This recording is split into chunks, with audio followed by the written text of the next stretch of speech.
leer, o sea, para pasar un contenido con textos, con un texto seleccionado, más o menos, algunos, ¿sí? Sí. Entonces, a veces, vamos a ver que ojalá sea más veces, ¿ya? No solo a veces, sino más veces. Vamos a ver por qué. Eh, bueno, a ver, ¿qué beneficios tiene el uso de textos, de un texto? No es el libro de texto, ¿ya?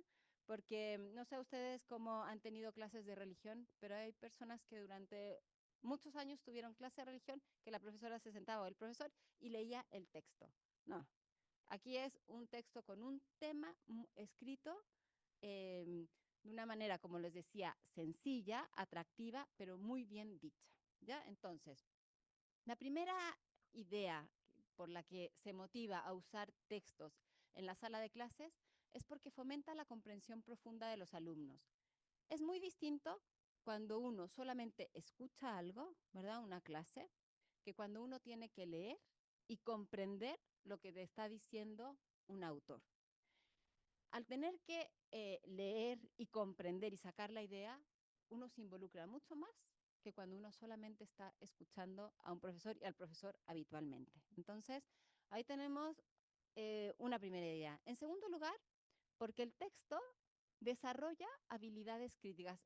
Desarrolla, yo lo abrevié, a lo mejor de una manera más precisa expresada, es que un texto desarrolla habilidades de pensamiento crítico. ¿Por qué? Porque generalmente cuando uno lee un texto de un autor que sabe de un contenido, ese autor da una argumentación bien hilada. Y para el pensamiento crítico uno tiene que saber argumentar y reconocer los momentos e ideas de la argumentación.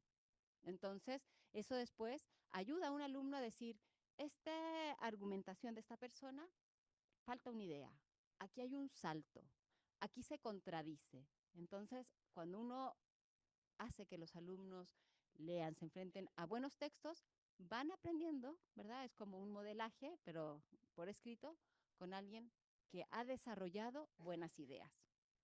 En tercer lugar, promueve la autonomía, estoy disparando para el techo casi, promueve la autonomía del aprendizaje, porque la lectura tengo que leer yo. O sea, nadie puede comprender por mí. Y eso es muy importante porque, y vamos a ver cómo hacerlo, porque a veces también tenemos dificultades de comprensión y leemos 2 páginas sin haber entendido nada.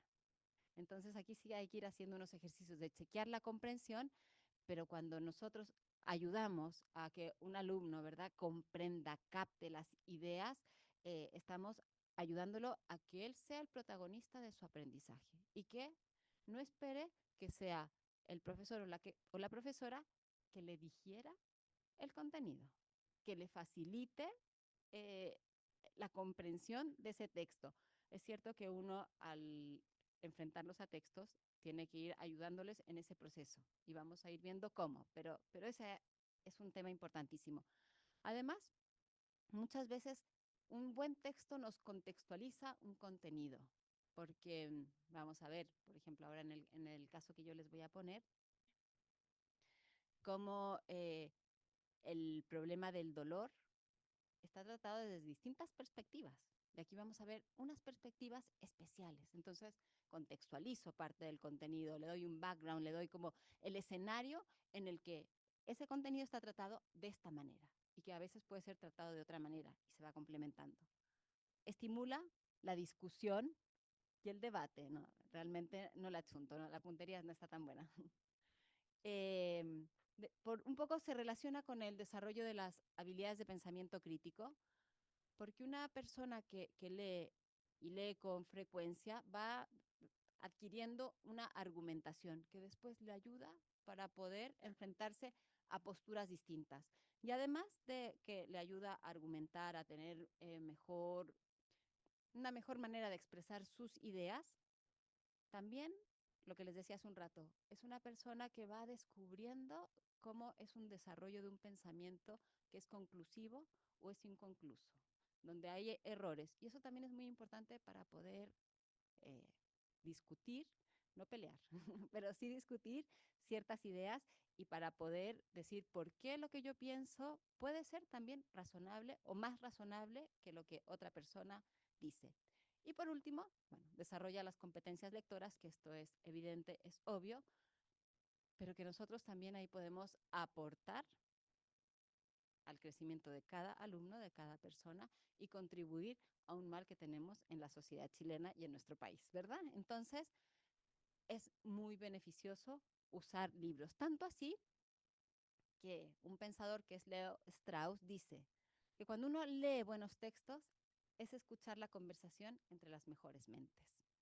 O sea, cuando yo lo enfrento a un buen libro, el lunes participé de un taller literario, no era literario, era como una lectura de textos crítica con puros filósofos sobre la abolición del hombre de Luis. Y la verdad es que nos introdujimos en la conversación, en el debate de Luis en ese momento con unos autores de un libro. Y uno dice, qué maravilla, ¿verdad? Porque te va dando distintos argumentos, distintos puntos de vista, ves cómo rebate esta idea, cómo argumenta esta otra.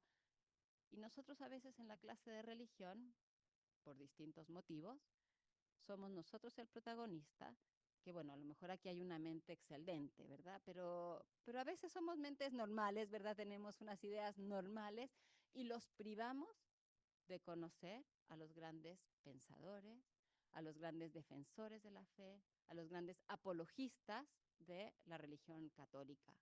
Entonces, no les privemos de esa conversación entre las mejores mentes y pongámoslo. Es cierto que es un esfuerzo para uno. Uno preparar una clase con buenos textos a veces es más difícil que uno se pone delante de la sala de clases y hace una clase magistral. Pero cuando uno hace una clase magistral, puede tener algunas dificultades, como la conducta de los alumnos, porque no se han involucrado, como el que no asimilan el contenido, porque no se ponen con más sentidos. Bueno, todas las cosas que ustedes saben y conocen, que con esto puede ser una ayuda. Pero para trabajar con textos hay que seleccionar y antes preparar muy bien la lectura que queremos presentarle a los alumnos. Hay un autor norteamericano que se llama Barack Roshin, que nos dice una frase que nos ayuda a pensar un poquitito más, ¿verdad? ¿Cómo podríamos preparar nuestra clase? Dice, los profesores más efectivos, esto él hizo un estudio en Estados Unidos con muchos profesores, dice, aseguran de que sus estudiantes adquieran, ensayen y conecten de manera eficiente el contenido nuevo con el contenido previo. Voy a hacer aquí una pausa, aunque no hay un punto, ¿verdad? Pero para seleccionar bien un texto, uno tiene que decir, a ver, ¿qué contenido quiero que adquieran? Entonces, pensar un texto con ese contenido, que permita a los alumnos ensayar. Entonces, yo tengo que pensar qué preguntas, qué vocabulario, qué cosas quiero trabajar del texto. Y además, que conecte con ellos. Porque si yo les elijo un texto eh, muy alejado, con un vocabulario que por nosotros no somos literatura, ¿verdad? Medieval, o sea, no van a conectar, no van a entender. Entonces, hay que uno trabajar y seleccionar antes muy bien. ¿Para qué? Para que puedan conectar el conocimiento nuevo con el conocimiento previo, que esto es sumamente importante. Barack Rosenstein, eh, hizo toda una investigación viendo, en primer lugar, las investigaciones científicas de cómo la persona aprende. En segundo, todas las prácticas y las mejores prácticas que usan los mejores profesores en Estados Unidos. Y en tercer lugar, las mejores también prácticas que se han investigado para que se den buenos resultados en educación. Y ahí él vio que una de las cosas importantísimas para que se dé el conocimiento y el aprendizaje es que siempre hay que conectar lo nuevo con lo que tienen antes los alumnos. Y es por eso que vamos a a ver la manera de, con un contenido nuevo, conectarlo con lo que ya saben, ¿verdad? Relacionarlo, traer a la clase los conocimientos previos para que puedan hacer la conexión, porque si no, el aprendizaje no se da. Entonces, adquieran, ensayen y conecten de manera eficiente el contenido nuevo con el contenido previo, proporcionándoles una gran cantidad de apoyo instruccional. Leer el texto no es simplemente leerlo en la sala de clases. Doy la fotocopia, parte usted, después usted, leemos todos, acabamos el texto, bueno, se acabó la clase. Eso es leer, ¿verdad? Pero falta para eso un apoyo instruccional. El texto hay que trabajarlo con los alumnos con estrategias. Bueno, vamos a ver algunas cositas ahí. Entonces, además, ¿verdad? Para que haya aprendizaje, lo anterior se logra al enseñar el contenido nuevo en cantidades manejables, modelando, guiando la práctica de los estudiantes y ayudándolos cuando cometen errores y proporcionando suficiente práctica y repaso. Aquí, en esta frasecita y en esto último que leímos, dice 3 ideas que son muy importantes para que tengamos todos en cuenta. La primera, que el contenido hay que darlo en cantidades manejables. Y esto, ¿saben por qué? Porque la memoria de trabajo, que es la memoria que procesa y que va ayudando a lograr el aprendizaje, tiene un espacio muy pequeñito. Entonces, si yo doy muchísimo contenido, los alumnos no son capaces de procesarlo y no aprenden. Entonces, a veces uno dice, oh, de este texto quiero que aprendan 10 ideas. Es que no se van a quedar con 10 ideas, ¿verdad? Yo tengo que darles a lo mejor que aprendan 3 conceptos, 3 cosas, una argumentación, pero esto está comprobado. Nuestra memoria de trabajo es reducida. Si doy mucho contenido, los alumnos no son capaces de procesarlo y no aprenden. Por eso cantidades manejables. Modelando. El profesor tiene que enseñar lo que uno quiere lograr en los alumnos. A veces uno se olvida cómo aprendimos matemáticas. No sé si ustedes se acuerdan que matemáticas el profesor primero ponía el ejercicio, lo desarrollaba él y después de que lo desarrollaba y nos enseñaba cómo se alcanzaba el resultado, decía, ahora ustedes hagan 3, pero nos modelaba el ejercicio. En esto también. A veces uno podría hacer, ¿verdad? Aquí está el texto. Léanlo y subrayenlo. ¿Quién me ha enseñado a subrayar? ¿Cómo sé yo cuáles son las ideas principales? ¿Cuál es el vocabulario que no entiendo?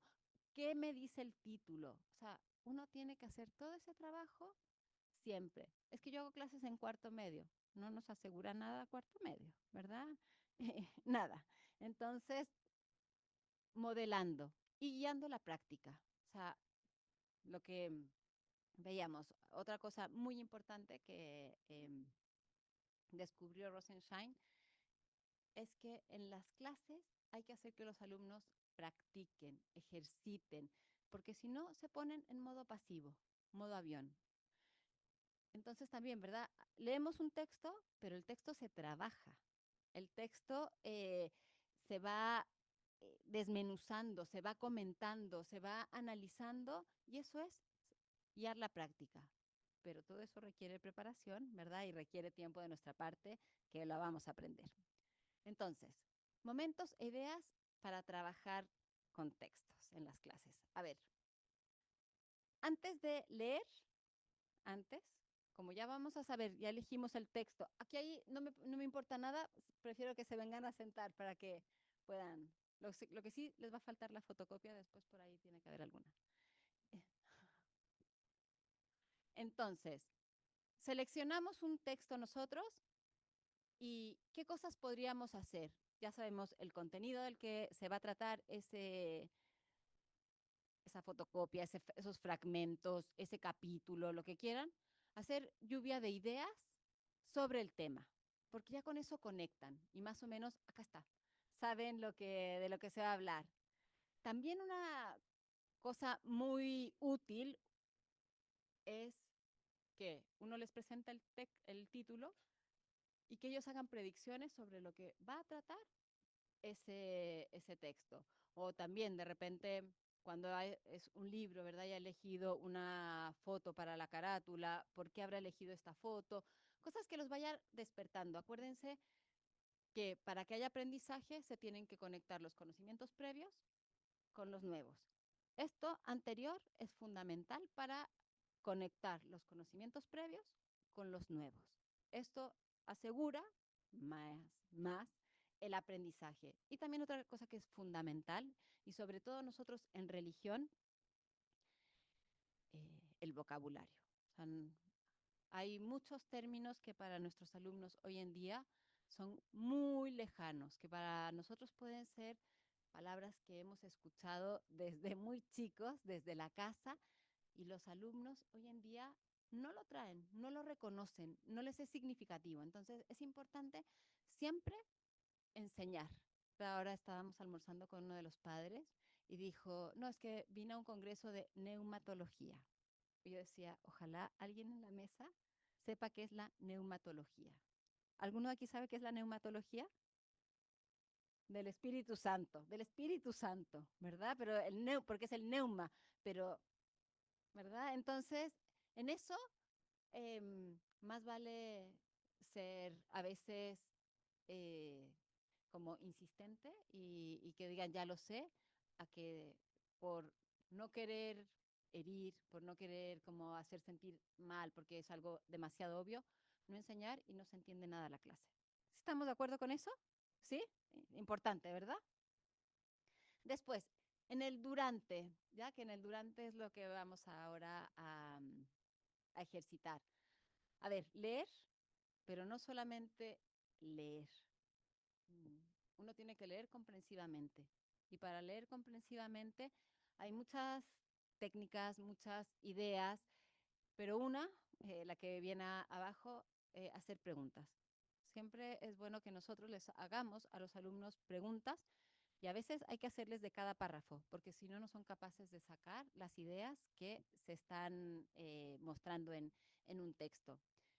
Y además de hacerle preguntas y que se hagan ellos preguntas, hay que enseñarles a que se autochequeen su comprensión. A ver, ¿qué leí? Y que lo puedan expresar. Porque si no lo expresan, piensan que entendieron, pero no son capaces de dar una idea. Entonces, hacer preguntas, que escriban la respuesta, que pongan anotaciones, ¿verdad? La idea de este párrafo, de este otro, que subrayen, pero que sea una lectura activa. No sé si les ha pasado que a veces uno ha leído 3 páginas y no ha entendido nada. Cuando uno dice, a ver, pero ¿qué leí? Bueno, ¿qué leí? Y no solo quedarme con una idea, ¿verdad? En esto ojalá con alguna argumentación. Después de la lectura, seguir haciendo preguntas, ya no voy a decir nada de esto, pedir escritura, un poco por lo mismo, ¿verdad? Para ver qué se quedaron. Y organizadores gráficos. Les voy a enseñar después también uno de los esquemas que sugiere este Rosenshine de otra autora para enseñar a los alumnos a leer y que vayan captando lo que entienden. Y después también, a ver, en cosas pedagógicas, actividades pedagógicas, que a lo mejor es simplemente un proyecto, bueno, distintas cosas que se les puedan ocurrir de actividades, también poner lectura, ¿verdad? A veces uno dice, ya van a hacer un proyecto sobre el nuevo papa, ¿verdad? Van a averiguar distintas cosas. Bueno, que lean y que lean tal cosa y tal otra, no solamente que se metan a Google, al chat GPT y que saquen, ¿verdad? Dar lecturas y bueno, lo otro me lo voy a saltar, las conexiones. Más ideas prácticas para motivar en la lectura. Ustedes cuando trabajen un texto, ustedes son el pensamiento experto que guía a los alumnos y lo van ayudando a comprender el texto. Ustedes tienen que decir, yo soy el experto que les voy a enseñar, les voy a poner en la conversación entre expertos, pero yo. Entonces, para eso, idea que me pueden decir es obvia y es evidente, pero yo creo que a varios nos ha pasado antes leer uno el texto, tenerlo subrayado, las ideas principales. El otro día nos comentaba un gran profesor de aquí de la universidad que él dijo, ya, tengo que hacer clase, él hace en filosofía, entonces usa siempre textos. Este autor yo lo he leído, es bueno, y tengo este tema, voy a imprimir estas fotocopias y voy a leer con los alumnos. Empezó a leer con los alumnos y dijo, esto además está con errores, no se entiende nada, eh, se quería morir, ¿verdad? A todos nos ha pasado y nos puede pasar antes uno llevar trabajado el libro porque uno es el experto que los va a modelar a los alumnos, les va a enseñar. Otra cosa importante, anticipar el error de los alumnos. Por ejemplo, yo ahora les voy a hablar de los, vamos a leer, no les voy a hablar yo, vamos a conversar con un experto sobre estos temas, los estoicos. Bueno, mm, ¿cuál es el primer error que pueden tener los alumnos? Pensar que los estoicos son del siglo XXI, porque están de moda, todos los libros, ¿verdad? Y no pensar que es no es una religión, porque además en clase de religión, la religión de los estoicos, ¿no? Y que es del siglo IV antes de Cristo. Entonces, uno anticiparse, porque cuando uno se anticipa, puede enseñar, puede, bueno, poner el parche antes de la herida y guiar mejor el proceso de enseñanza-aprendizaje. Pensar las preguntas que uno quiere hacer a los alumnos. Y además, preguntas dirigidas, que esto no sé si han leído a Doug Lemap, enseña como un maestro 2.0, que él sugiere que las preguntas no sean al azar. En primer lugar, porque generalmente responden los mismos siempre. En segundo lugar, porque a lo mejor uno ya puede forzar, pero cuando uno quiere que contribuir con el proceso de enseñanza-aprendizaje, díselo, una de las cosas que dan mejor resultado es, uno, en la mente, el curso más o menos saber quiénes son los mejores, quiénes son el promedio de rendimiento y quiénes son los que les cuesta más. Y uno tendría que hacer preguntas a los más capaces, a los de en medio, los que están en la media y a los que están descendidos. ¿Por qué? Porque ahí uno realmente capta lo que captó el curso, ¿verdad? Tiene como muestra de cada uno de los grupos, feo decir grupos, ¿verdad? Pero de las personas que yo tengo en la sala de clase y así puedo corregir o puedo seguir, porque si a los que más le cuesta me respondió genial, digo, todos lo comprendieron, ¿ya? Eso. Estrategias que vamos a practicar ya aquí. Vamos a hacer la palabra, frase, oración y el titular. Y el antes pensaba y ahora pienso, esa no la vamos a practicar porque no nos va a dar el tiempo, pero sí podría ser una manera maravillosa de cerrar una clase. Estas estrategias son estrategias de pensamiento visible que las ha desarrollado la Harvard, ¿verdad? El proyecto Cero, y que nosotros las enseñamos aquí en estos talleres y en la pedagogía media en religión y ahora en el postítulo, porque son estrategias que tienen evidencia científica de que funcionan. ¿Ya? No son estrategias así sin más, ¿verdad? Que son simpáticas, que entretienen a los alumnos. No, aquí hay evidencia científica detrás y yo voy a intentar mostrarles, ¿verdad? A qué podrían responder los distintos elementos y momentos de estas estrategias y que por eso como que dan seguridad de que usarlos van a tener un resultado positivo en nuestros estudiantes. ¿Alguien ha ya practicado la estrategia de palabra, frase y oración en su sala de clases? Usted, dos, ya, tres. Ahora vamos a ver con este texto. El titular, yo creo que muchos, porque es muy sencillo, pero yo quise que la volviéramos a trabajar para captar la idea principal de lo que vamos a leer. ¿Hasta aquí alguna duda o pregunta? ¿No? ¿O comentario? ¿Alguien quiera agregar algo? ¿No? Nos vamos a la práctica, y a la práctica guiada, ¿verdad? Perdón. Antes de eso, ¿se acuerdan que yo les decía un organizador? Esta lo propone, es una mujer, Berkowitz, que dice, y que ayuda mucho, ¿verdad? Ojalá hacer que nuestros alumnos lean haciéndose un esquema, ¿verdad? Un esquema con los siguientes elementos. En primer lugar, que pongan el título de lo que es el texto que estamos No sé qué hice. Apreté algo. Espera, vamos a tener que ir al computador.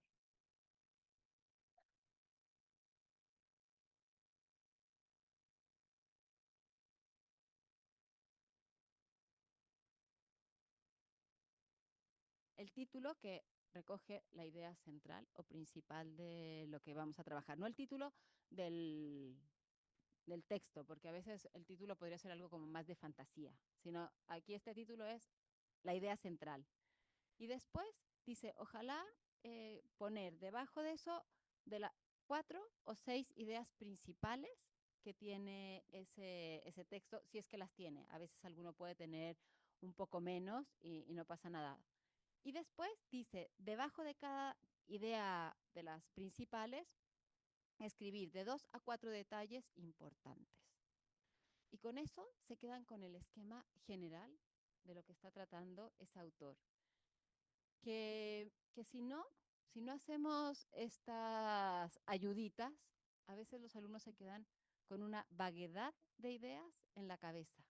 Como que no logran captar qué es lo central, cuáles son las ideas principales que apoyan la tesis del autor y además cada una de esas con qué otros o ejemplos o ideas lo van desarrollando.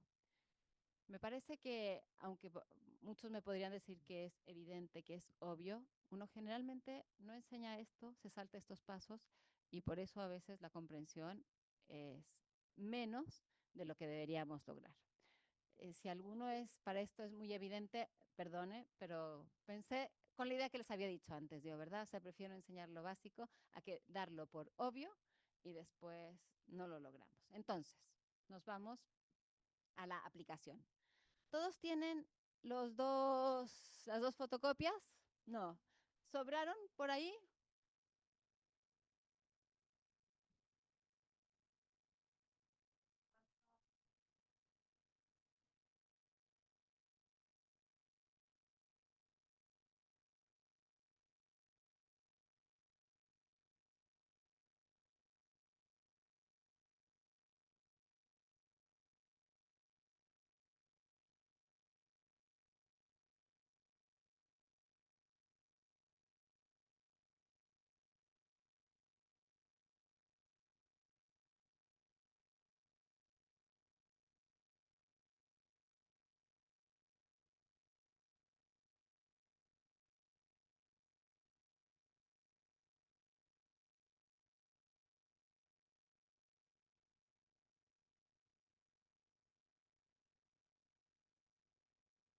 Como anticipamos, vamos a leer unos fragmentos. Ya yo hice una edición para que alcanzáramos a leerlo en la clase y a trabajarlo en esta sesión más que clase, ¿ya?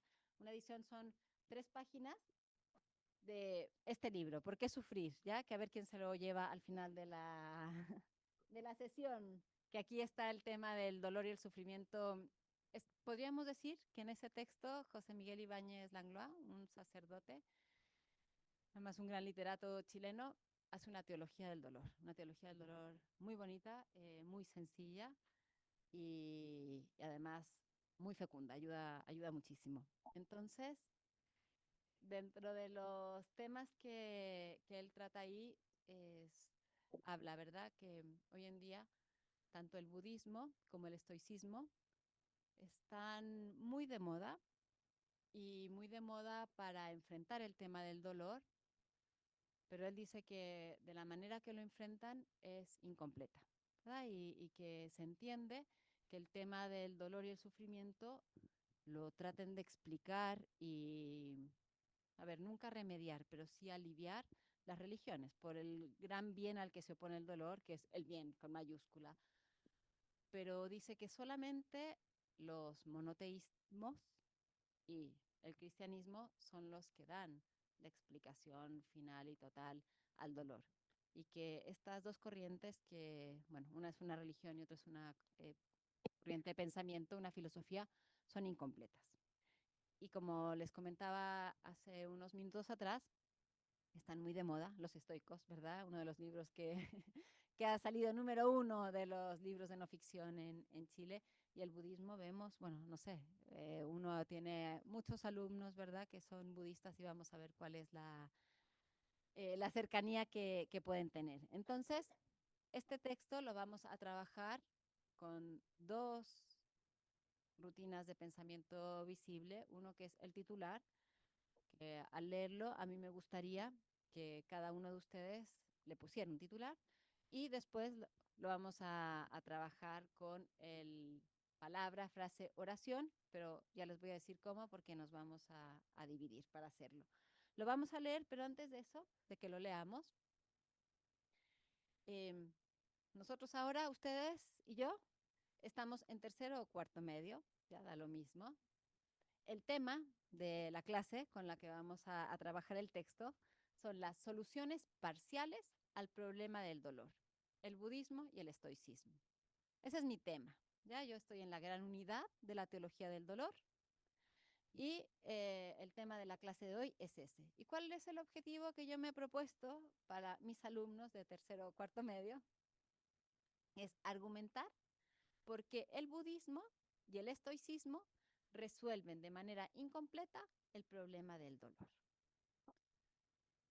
Y yo dije, bueno, la mejor manera de tratar este tema es que conversen con un gran experto que ha escrito un libro, ¿verdad? Y que tiene en el capítulo segundo, intentos de solución, ¿verdad? Este tema. Pero como les digo, yo saqué fragmentos, por eso hay de repente 3 puntitos, ¿sí? Entonces, si les parece, lo vamos a leer en voz alta. Yo les sugiero subrayar, poner asterisco, lo que quieran, la fotocopia es de ustedes, porque después lo vamos a trabajar a fondo. ¿Sí? ¿Podemos empezar con la aventura de la lectura? Por la que rime. ¿Les importa que lea yo? ¿No? Entonces, el primer intento de solución, el budismo. Entre quienes han buscado su sentido a lo largo de la historia, Buda se alza en la antigüedad como una figura admirable y como un obligado punto de referencia. Y el budismo, en sus múltiples formas desde el siglo VI o V antes de Cristo hasta hoy, es una alta sabiduría de la vida que llama a sus adeptos a la meditación y a la práctica de valiosas virtudes morales. A pesar de su ateísmo, se le suele contar entre las religiones por el intenso anhelo de salvación que lo atraviesa. ¿Salvación de qué? De ese mal que afecta a todo lo viviente, el dolor. La vida humana, de nacimiento a muerte, sería sufrimiento. Buda se pregunta de dónde le viene a la vida esa condición dolorosa y piensa que el origen del dolor sería el deseo, la concupiscencia, el ansia de vivir y de gozar. Nuestros deseos nuestros deseos sensitivos y vitales, nuestros apetitos, anhelos, ambiciones y afanes, son todos vanos. Nos engañan o nos intoxican y al frustrarse dan origen al dolor. El deseo es la causa del sufrimiento. Luego, para liberarse del dolor, hay que apagar el deseo. ¿Cómo? Entonces, yo aquí no les voy a hacer preguntas entre medio porque si no, no vamos a alcanzar, ¿verdad? Pero evidentemente tendríamos que aquí ayudar, ¿verdad? ¿Cuál es, según Buda, el origen del dolor? El deseo, ¿verdad? O sea, ¿dónde está? En el deseo.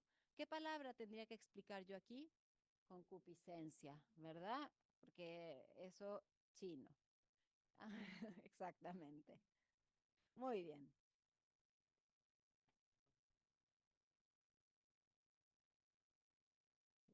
exactamente. Vamos a ver. Paso a paso. Entonces, ¿cómo, verdad? ¿Cómo nos liberamos del deseo?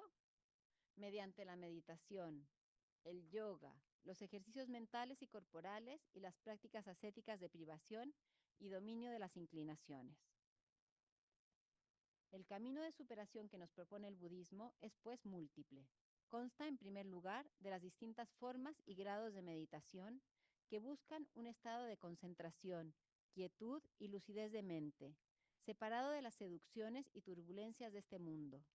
Se trata de ejercicios encerrados en la propia mente, que no trascienden a la persona ni se dirigen a nadie.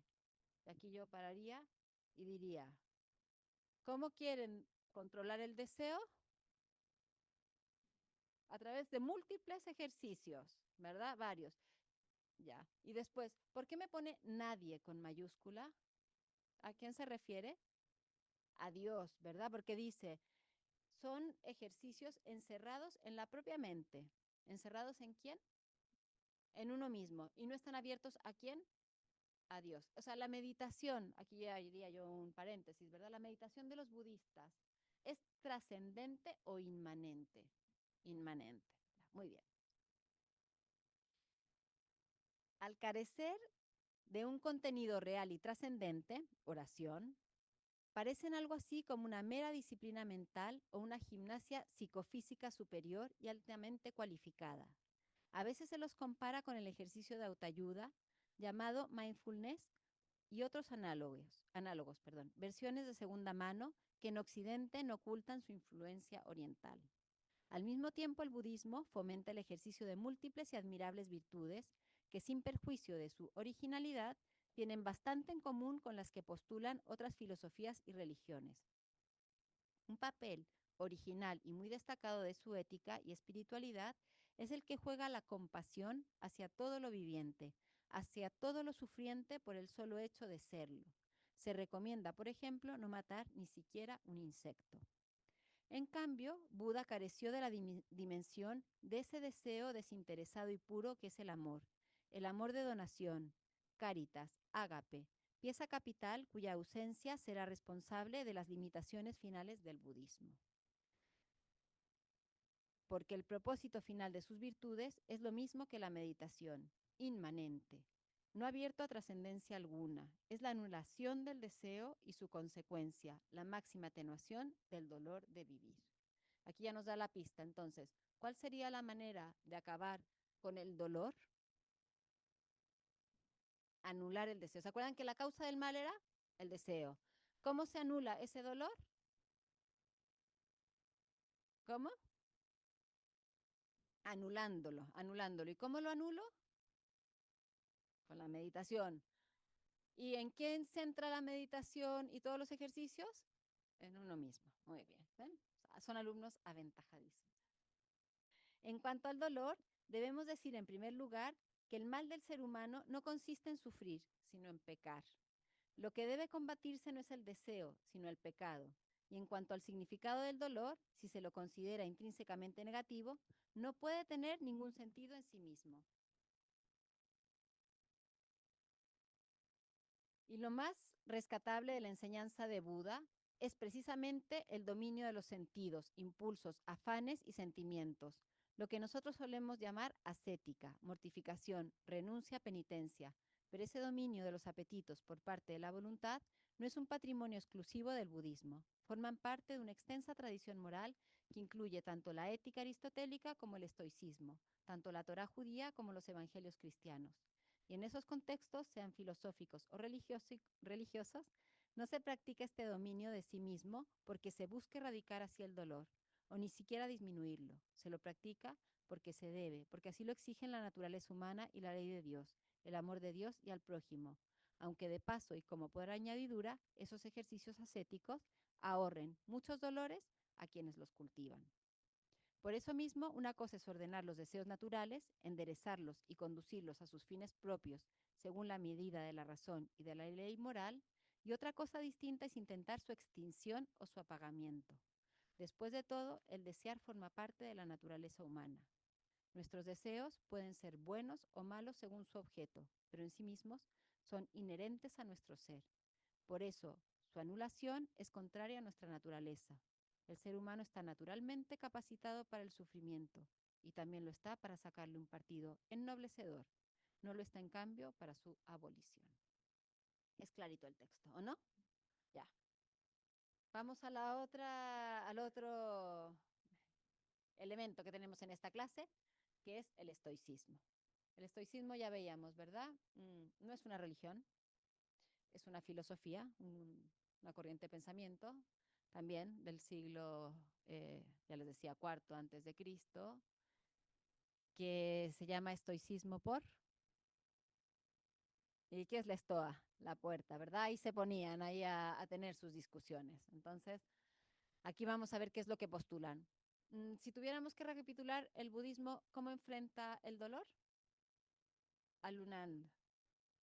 Y esa anulación del deseo, ¿cómo la logra? De prácticas, podríamos decir de prácticas centradas en uno mismo. Y la práctica de las virtudes es trascendente o inmanente también. Inmanente, o sea, no está abierto a nada. El amor muy importante, pero que es que el amor es donación, ¿verdad? Entonces, exactamente, la caridad lo hacen todo por un dominio. O sea, que no tengas ningún impulso, ningún deseo, solo tu perfección. Y ahí está bueno, duro, difícil y peligroso del budismo. El estoicismo. Más cercano al modo de pensar occidental es el estoicismo griego y romano, sobre todo el de Zenón de Crito, Epícteto y Séneca, en los comienzos de nuestra era. A pesar de sus antecedentes filosóficos, Platón y Aristóteles, orientados al ser mismo de todas las cosas, la estoa se preocupó más bien del destino humano, de la adversidad y del dolor de nuestra existencia. Según su doctrina, el mundo está regido por una ley cósmica universal. Llamar Dios a ese principio rector del cosmos es apenas un alcance de palabras, porque esa ley es idéntica al mundo mismo, es impersonal y ciega.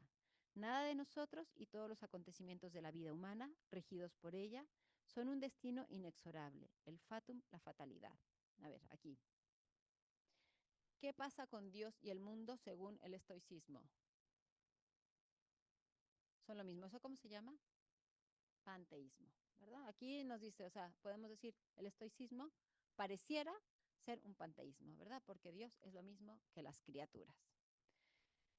¿Y cómo se llama el destino? El fatalismo, ¿verdad? El fatum. Esto es importante que lo retengamos. Muy bien. Cuando ese destino contiene dolor y desgracia para el hombre, la actitud del sabio estoico es tomar conciencia de lo inevitable y mediante un acto de libertad suprema, plegarse a la fatalidad. ¿Qué hay que hacer frente a lo doloroso, lo fatal? Plegarse. ¿Qué es plegarse? Porque uno decía, bueno, la silla es plegable. ¿Ah? Adherirse, asumir, o sea, simplemente someterse, ¿no? Uno se somete. Muy bien. Ya, de este modo, el hombre no es vencido por ella, sino que en cierto modo se adueña serenamente de su destino y se eleva como su vencedor. Aunque pueda parecer lo contrario, el estoicismo no es un fatalismo. Fatalista es el hombre apático y pasivo, que abdica de su libertad y renuncia a actuar. El estoico, en cambio, es un sujeto moral, libre y activo, que ejercita su razón y su libre albedrío y mediante ese ejercicio cultiva la vida virtuosa, que consiste sobre todo en 4 virtudes básicas: la sabiduría, la justicia, la templanza y el coraje. Para el estoicismo, el mal consiste en padecer lo adverso sin control de sí mismo, sin el ejercicio de las virtudes mencionadas y bajo el imperio emocional de los sentimientos negativos como el temor y la desesperanza. ¿Aquí dónde está el mal y el dolor? En la falta de control, ¿verdad? Frente al fatum, ¿verdad? Al fatum ahí. Muy bien. El fatum no impide a la razón distinguir entre lo controlable por el hombre y lo incontrolable. Esta distinción será esencial en relación con el ideal estoico, controlar nuestra actitud ante los hechos que no controlamos. Es sabio el que ejercita el autocontrol racional de su reacción ante lo fatal o inevitable, y mediante ese ejercicio renuncia a dominar las fuerzas que están más allá de su alcance. Nunca será el estoico una de esas personas que ansían controlar todos los acontecimientos. ¿Cuáles son los que quiere controlar? El estoico, los adversos, ¿verdad? Los malos. Y ahí es donde tiene que tener ese dominio. La aspiración humana a la felicidad es tan profunda que hay cierta semejanza entre el nirvana del budismo y aquello que el estoicismo llama ataraxia. Esta última consiste en un estado de máxima serenidad que, a diferencia de la meta ultraterrena del budismo, se alcanza en esta vida, la única que tenemos, mediante el ejercicio racional y libre de aquellas 4 virtudes que hemos mencionado. El que las practica, en efecto, aunque no alcance nunca la plena serenidad, ataráxica, ni consiga triunfar de veras sobre el dolor, vivirá al menos una vida moral digna y valiosa, como lo muestran aquellos personajes de la antigüedad clásica que hicieron suya esta doctrina. Dos poemas de los tiempos modernos expresan bien la actitud estoica. El primero, titulado Invictus, es de Henley. Bajo la garra de las circunstancias, yo no me he conmovido ni he llorado. Bajo las puñaladas del azar, mi cabeza sangra, pero no se inclina. Qué fuerte, ¿no? O sea, domino. Y los versos que siguen están tomados del famoso If, sí, de Kipling, que no era estoico, pero sí lo fueron estas líneas. Resistir cuando ya no hay nada en ti, sino la voluntad que te dice resiste. Hay algo muy noble y sabio en la voluntad estoica de no permitir que nada exterior a uno lo pueda vencer. Pero en último término no se resuelve así el problema del dolor, porque si esa necesidad es una fatalidad ciega, que nada sabe y nada quiere de nosotros, su aceptación es solo una admirable bravata de la libertad frente al destino. Si el fatum es impasible, indiferente, ciego y sordo a las aspiraciones humanas, en último término, no se percibe qué sentido tenga sujetarse a él. Un cristiano entenderá mejor lo que hace el sabio estoico si lo compara con lo que hace él mismo ante un dolor inevitable, aceptarlo como un designio misterioso de la divina providencia y del amor divino, con la fe y la seguridad de que esa prueba es un designio sabio y amoroso y encaminado a un bien mayor, aunque Dios nos lo mantenga oculto. El problema del estoico, todo lo admirable que pueda ser, es que para él no existe tal providencia ni hay tal Dios, solo aquella fatalidad ciega, sin designio ni propósito alguno, que todo lo ignora del hombre y de sus anhelos, y que nada pretende de él. Diríamos que el estoico se está inmolando en un altar vacío. Séneca compara al sabio con un capitán de barco que permanece impasible mientras la tempestad arrecia y el barco se hunde. Y también con una imagen marítima, Marco Aurelio aconseja enfrentar el dolor y la muerte como un roquerío contra el cual se estrellan sin cesar las olas sin inmutarlo. Como se ve, la ataraxia estoica se parece demasiado a la indiferencia, que nos hace estar en el mundo como ajenos a él, ya que el mundo a su vez es ajeno a la humanidad. Bien, ¿sí? Tenemos estas dos soluciones incompletas frente al problema del mal. Entonces,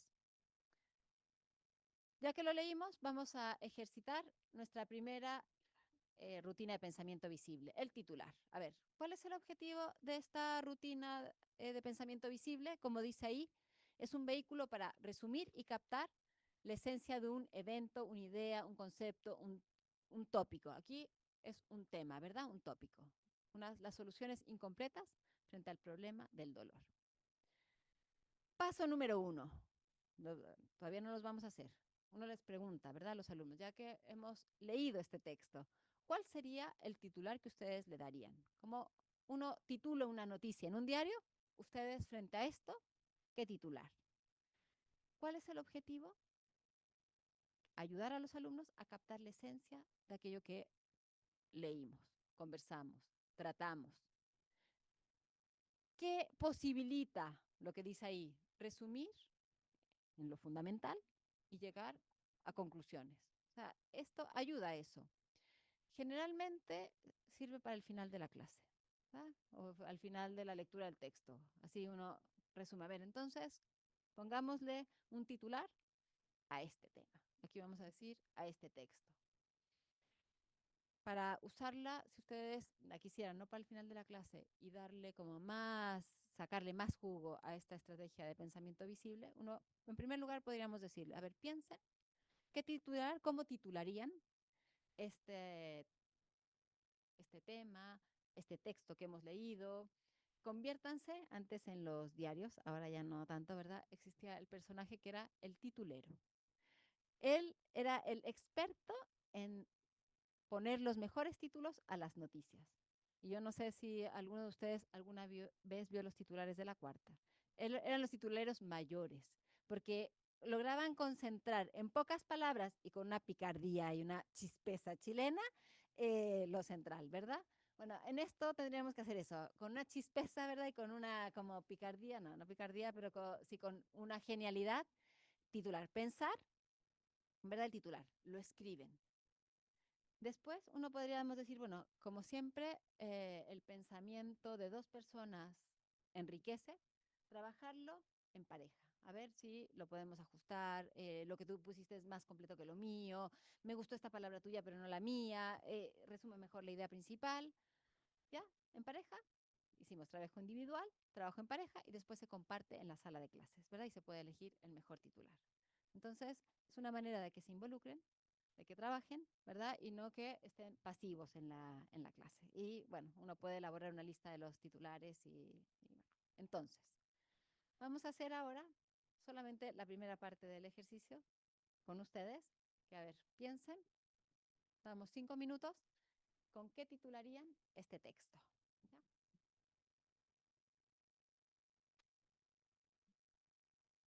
Sí,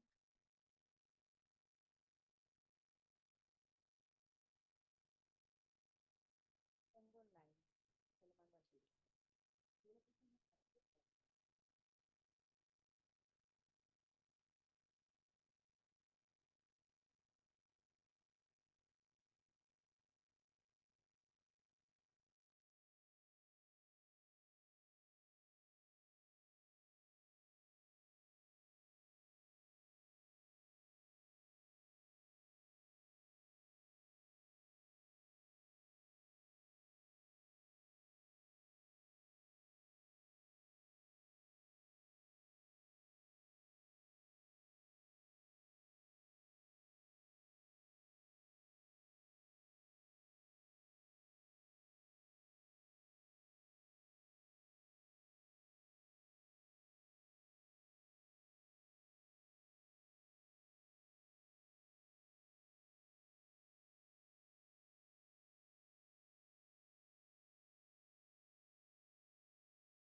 ¿Estamos? ¿Estamos listos? ¿Sí? Sí. ¿Quién quisiera compartir su titular?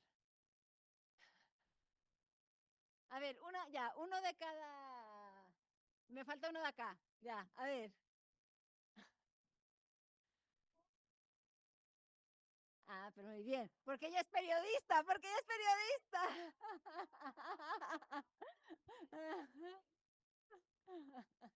Ah, muy bien.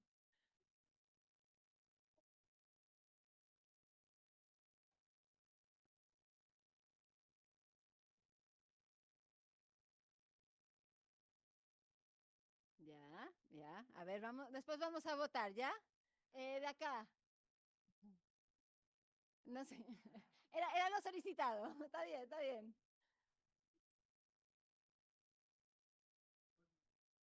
La mejor manera de sufrir, wow, wow. A ver, Calu después, ustedes. Sin dolor no hay amor, ya, bien, ya. ¿Y falta alguien de acá, ya? Ya.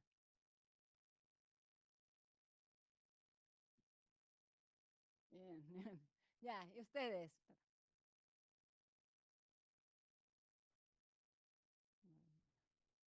Ya, ya, y a ver, ¿y usted? Remedio para... A ver, a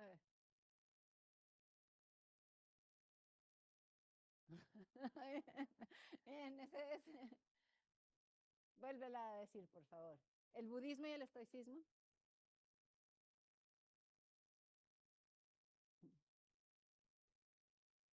A ver,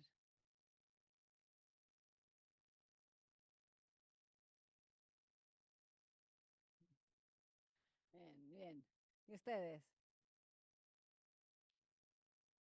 La forma más eficiente de evitar el dolor. Bien, a ver. Bien.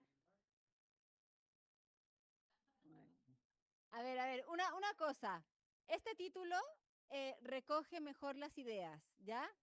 Porque en el fondo, ¿de qué hablaba José Miguel Ibáñez Langlois? Del budismo y el estoicismo, pero como soluciones incompletas. ¿Verdad? Cuando a mí me dicen lo maravilloso, ninguno ha dicho así, ¿verdad? El budismo y el estoicismo, yo lo leo y digo, ay, se me va a decir que son fantásticos. O sea, yo digo, me están engañando, publicidad engañosa. Ahí como que resumen un poco más, ¿sí? Bien, sí, sí, como no le dan la salida al dolor, sí, bien. Tenemos que decir un laberinto sin salida para el dolor, ¿sí?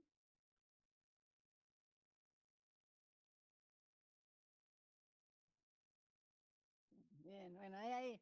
Solo está bien, que bueno, es cierto que él va concluyendo el tema de la prudencia y el... Sí, pero bien. Oye, bien, ¿o no? Bueno, algo que se puede hacer y ayuda. Lo que sí que hay que escuchar los títulos y hay que decir qué sería lo correcto, ¿ya?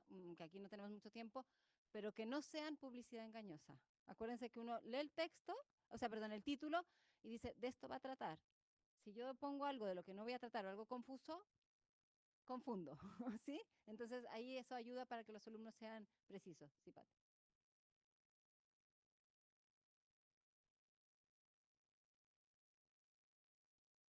A ver, digan ustedes, a mí me interesa, de los que, ya oyendo lo que yo dije, ¿cuáles piensan que eran así como John?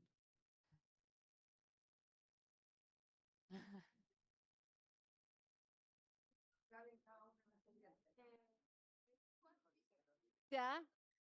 ¿Cuál fue tu título? ¿Y es la mejor manera de sufrir? Sí, no siempre. Y por eso también cuando dijeron lo de la providencia está bien, porque el autor va concluyendo. Sí, pero tiene razón, pero lo que me pasa es que con la mejor quedé solo yo. Me dejó de compartir. ¿Lo dejamos sin compartir? Gracias.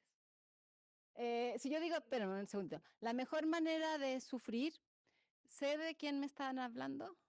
No. O sea, aquí hay que también, a lo mejor ahí eso se podría resolver con un epígrafe o con una bajada, ¿verdad? Pero de nuevo, aquí no es, cuando hacemos cosas de ficción, de poesía, la imagen puede ser incompleta, porque estamos en ese género. Pero cuando estamos en algo informativo, ¿verdad? Hay que ir más al hueso. ¿Alguien levantó aquí la mano? Sí, a ver. Para motivar al estudio. Sí. O sea, poner estos títulos así como más interesantes, ellos se pueden motivar y a lo mejor pienso, podrían entre ellos mismos seleccionar el que más o mejor completa la idea del texto. De todas maneras, sí. A ver, es que ese es el quid de la clase de religión. hoy en día. O sea, nosotros tenemos que dominar un contenido, y si no lo dominamos, traer a los expertos y hacer que los alumnos se motiven con eso. Si nosotros vamos no sé, por lo menos a repetir el modelo con el que yo tuve clases de religión, o sea, tenemos la zafacoca en la sala de clases, ¿verdad? Porque sí, los alumnos hoy en día tienen que participar, se tienen que involucrar, y por eso estas estrategias nos ayudan a eso, ¿verdad? A que tenemos que dominar contenidos y los vamos exponiendo, pero que ellos los vayan descubriendo, que ellos... Es muy buena idea lo que tú dices, hagamos un ranking de los titulares, ¿verdad? El ranking de los mejores titulares y les entregamos un premio al final, el premio del titular. Buenísimo. Y así además hay competencias, si tenemos hombres, los hombres son competitivos, entonces nos arrastran. Muy bueno. Si las estrategias, a ver, no son fijas así, uno las puede adaptar al contexto, al curso, también a uno. O sea, hay cosas de repente de la estrategia que a uno no le acomodan, pero sí no perder la esencia porque si no uno puede truncar el proceso de enseñanza-aprendizaje. Sí. ¿Cuál es tu nombre, perdón? Melba.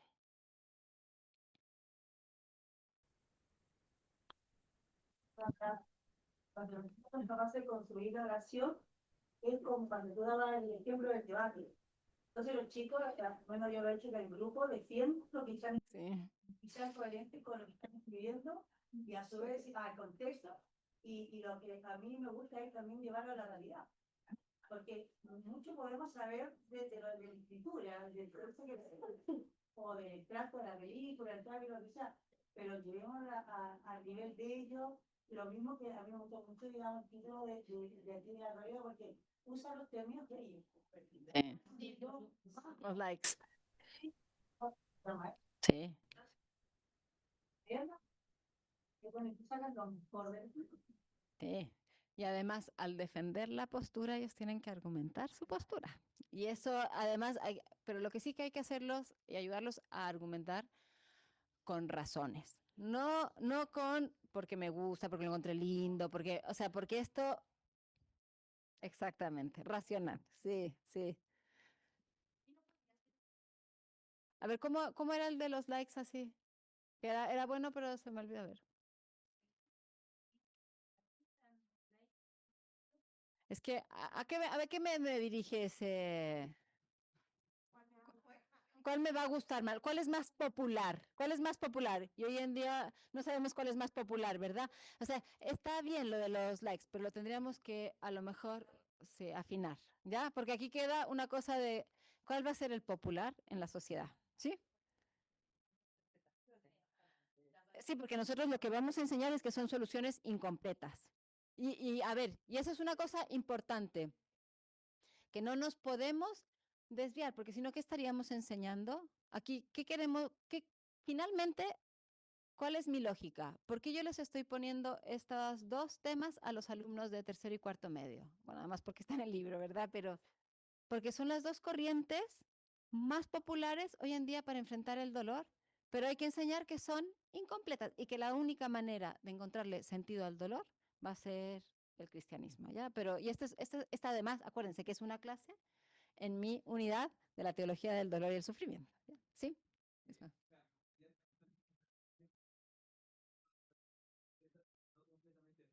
Exactamente. Sí. Sí.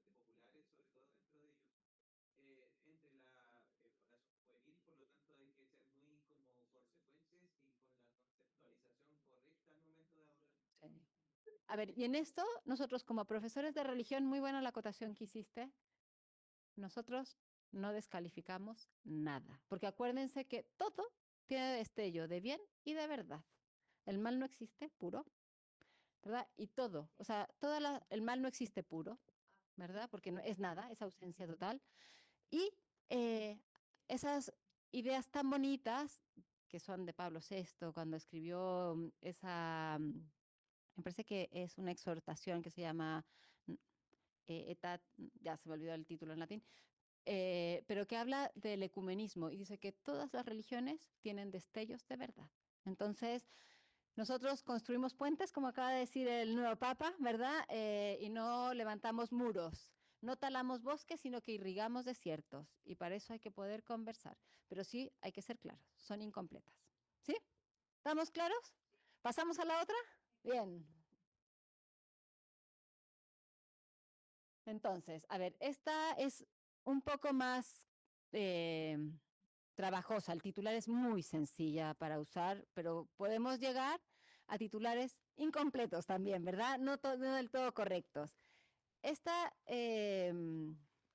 rutina se llama palabra, frase y oración.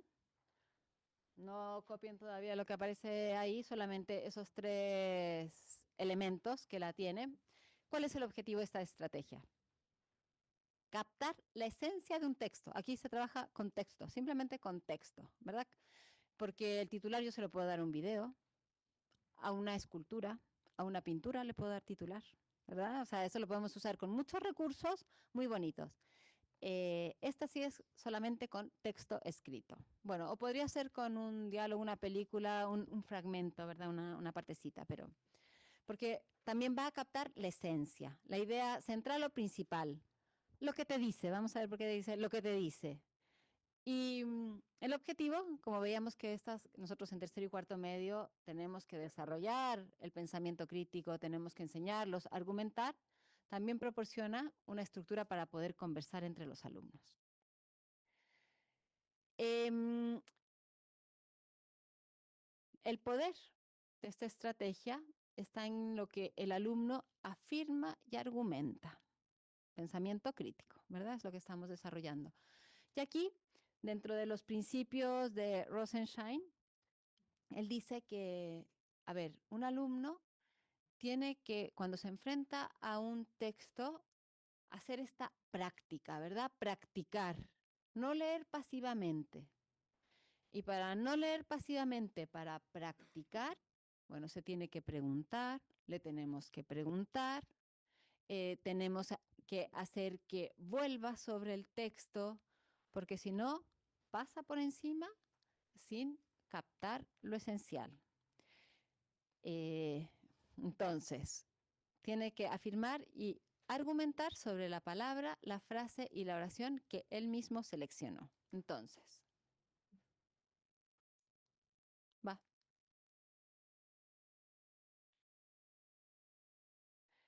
La palabra que tiene que elegir del texto, una palabra que haya captado su atención o que le parezca poderosa, poderosa para entender el sentido del texto, el tema que estamos tratando, pero selecciona una palabra.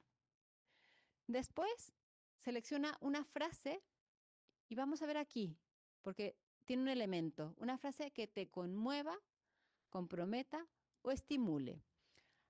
Aquí, ¿a qué dimensión de la persona estoy atacando, dirigiéndome? A la emocionalidad, ¿verdad? A la afectividad. O sea, aquí estamos integrando a la persona, ¿verdad? Pero aquí ya es algo que te llegó, que te estimuló, que te gustó, que te comprometa.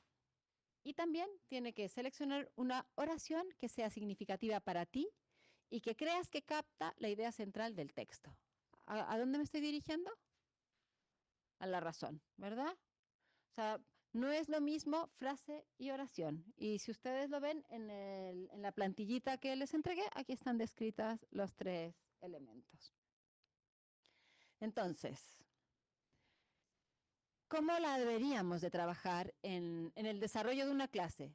En primer lugar, hay que dar tiempo para leer los textos y el texto tiene que estar elegido adecuadamente por longitud de páginas y por dificultad.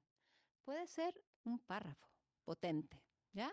Lo podemos trabajar con un párrafo o con varias páginas, pero de nuevo, que lo podamos leer y después podamos trabajar la estrategia. Y también por dificultad, porque a veces uno puede elegir un texto de una plana, pero de un filósofo dificilísimo, ¿verdad? Y que, o sea, nunca lo entendemos. En segundo lugar, hay que motivar en los alumnos el uso de destacador o notas. Uno puede partir, como lo hice yo, sin decirles lo que íbamos a hacer. Primero lee el texto, ¿para qué? Para que no nos pongamos con la ansiedad de que tengo que encontrar ya la palabra, la frase, y no captamos el sentido total. Entonces yo recomiendo leer primero el texto y después usar la estrategia que uno quiera. Pero decirles, vamos a leer siempre, siempre hay que, ojalá que lean ya subrayando, tomando notas, destacando, como quieran. Pero si no, empiezan a volar, sobre todo los que tienen más dificultad de concentración en la mitad del texto, pero se fueron a Júpiter. Y después se hace la selección de la palabra, la frase o la oración, ¿ya? ¿Sí?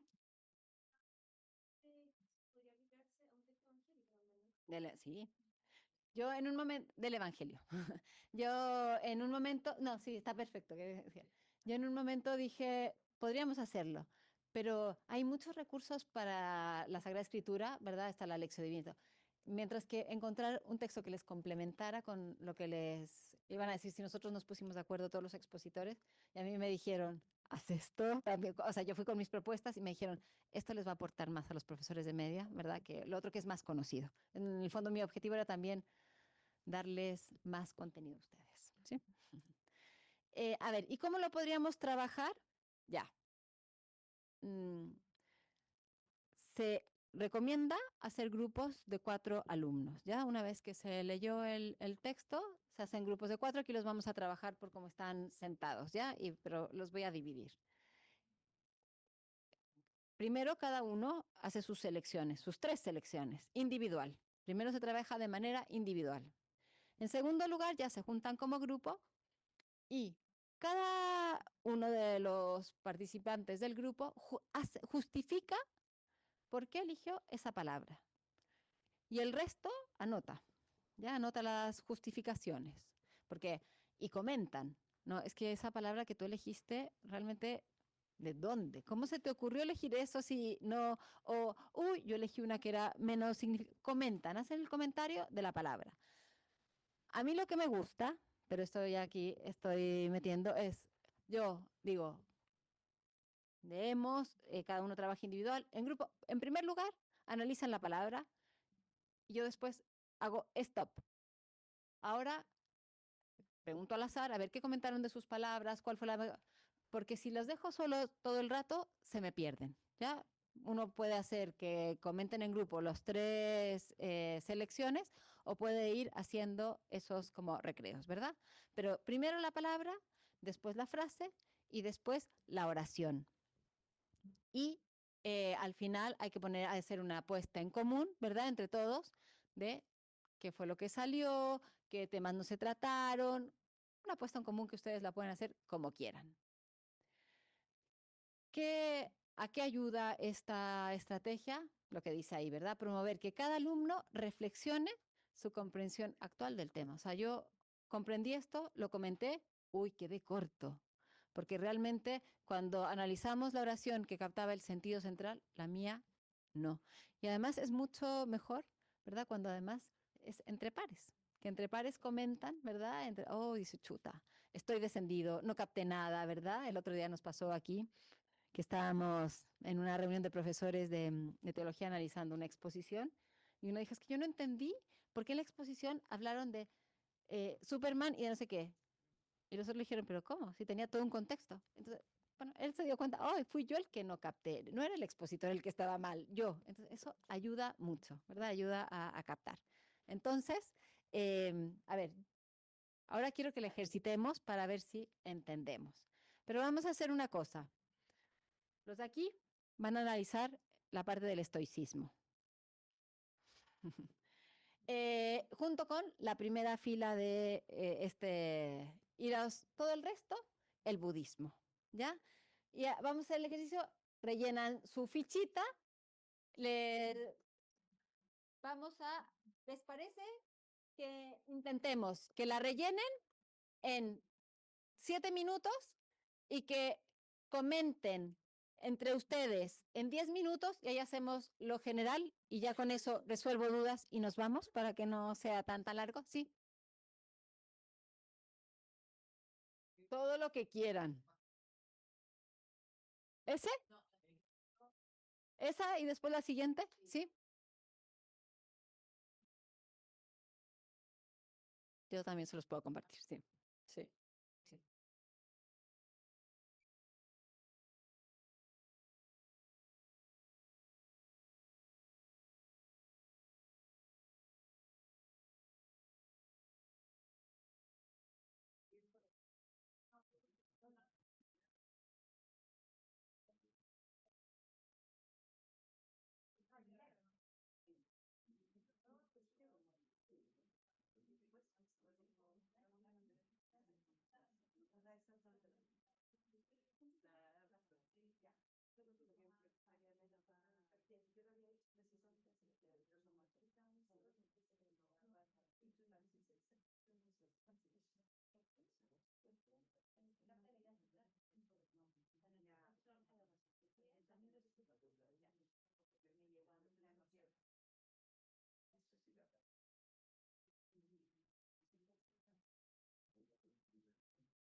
hacer, ya están cansados, pero por lo menos el ejercicio, si les parece, no analicemos los tres elementos, sino quedémonos con el de la idea principal rapidito, que lo comenten entre ustedes, a ver si alguno tiró la pelota fuera de la cancha. O hagamos que alguno, ¿verdad? Como que erró el tiro, o alguien que acertó así, pero como un saque áspero perfecto, ¿verdad? Eso. Y después que puedan comentar las frases que les gustaron, pero solo las comenten así. Y un cuarto para las 5, 10 minutos, para que me puedan comentar alguna cosa nada más. ¿Les parece? Ya, 10 minutos para que trabajen.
Bueno, vamos a cerrar si les parece y además a rifar, a rifar.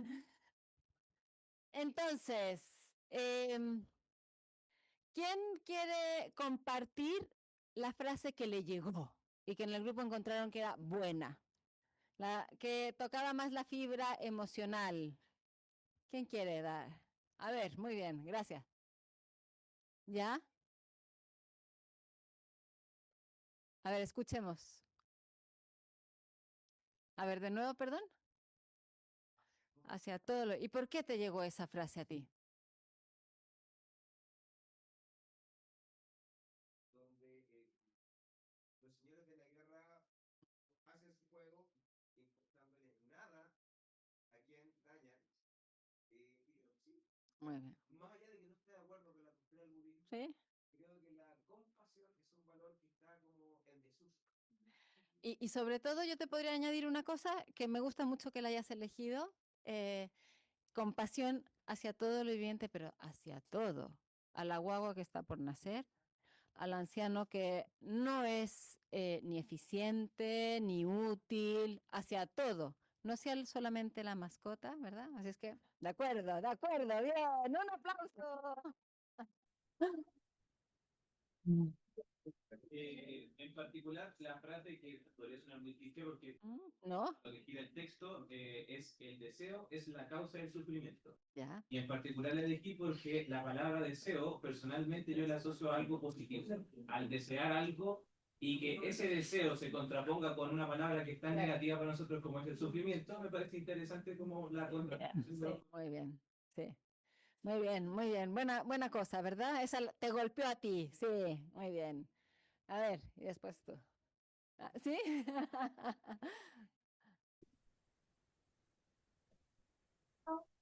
Deseo,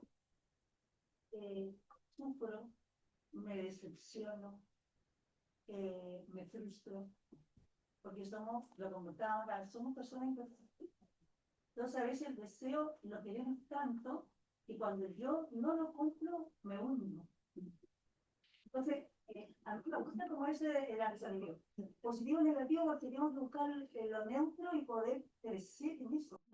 Muy bien, bien. Muy buena. ¿Sí? Espera.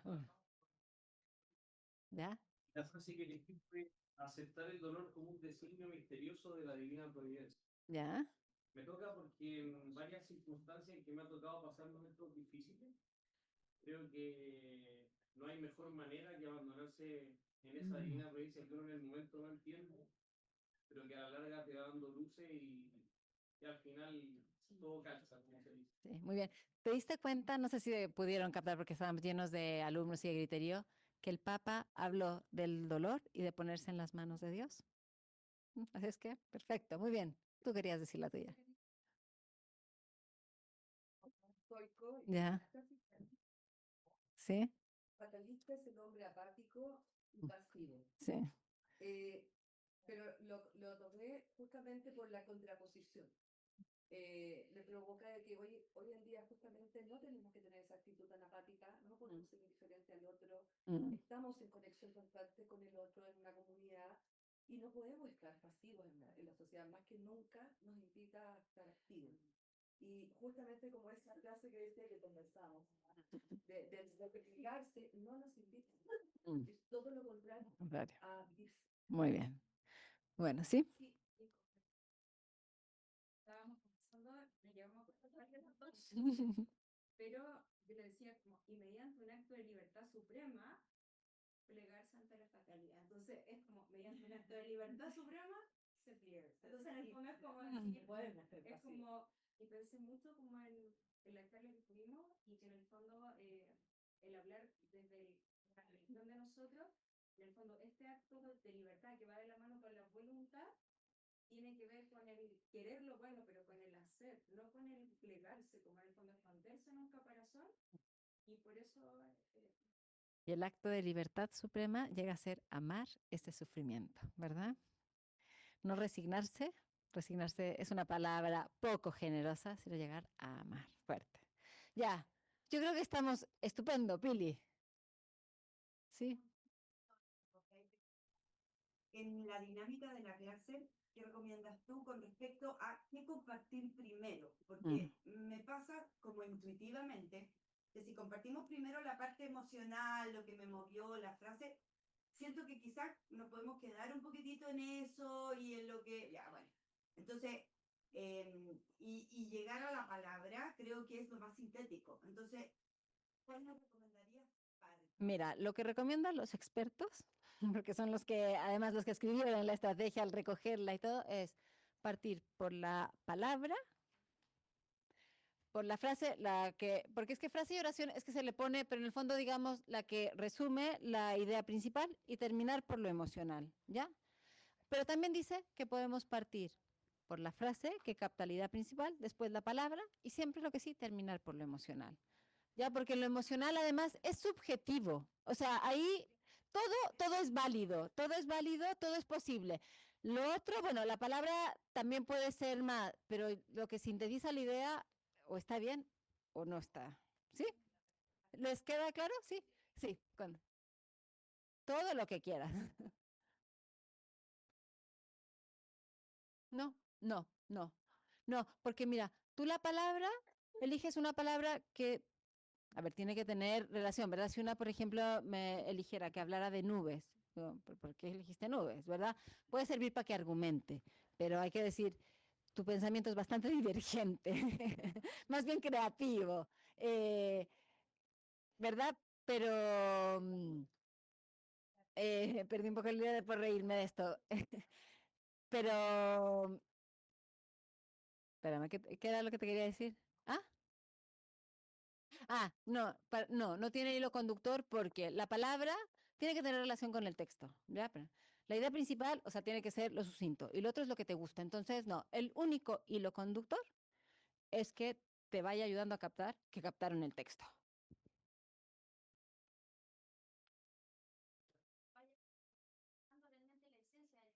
Exacto.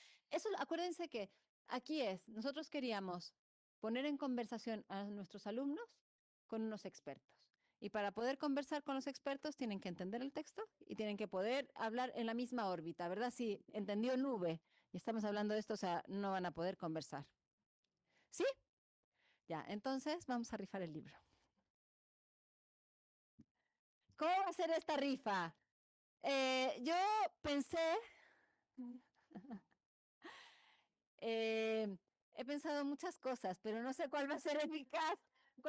Sí, pensé por número de carnet porque era lo más fácil, pero en el fondo tiene que ser, pero cualquiera que diga, porque dije, a ver, cualquiera que termine en un número pueden, sí. Entonces, no, lo voy a rifar por la persona que haya venido de más lejos.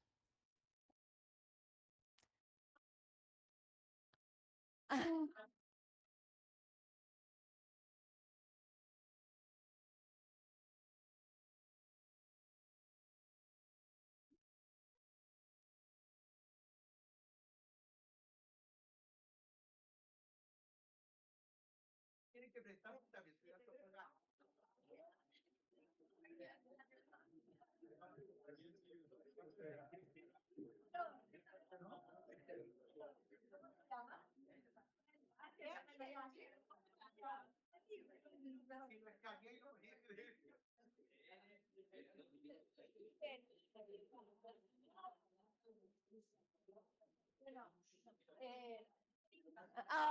Pero, ¿de dónde venís? Bueno, un gusto. Espero que les haya servido el taller, que les haya dado luces para cómo trabajar. Y bueno, nos vemos mañana, ya no en taller, sino en las exposiciones. Que tengan buena tarde. Gracias a ustedes.